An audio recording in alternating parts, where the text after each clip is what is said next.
যে কারণে রোজা না রাখা জায়েজ, যে কারণে রোজা না রাখা জায়েজ। মাসআলা নম্বর 2, চিকিৎসক, ডাক্তার বা কবিরাজ যদি কাফের, অমুসলিম হয় অথবা এমন মুসলমান হয় যে দিন ইমান পরোয়া রাখে না, তবে তাহার কথায় রোজা ছাড়া যাইবে না।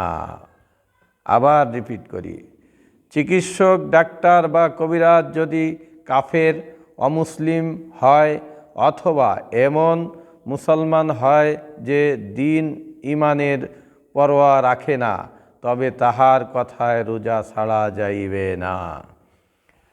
আবার একটু রিপিট করি, যে কারণে রোজা না রাখা জায়েজ, যে কারণে রোজা না রাখা জায়েজ।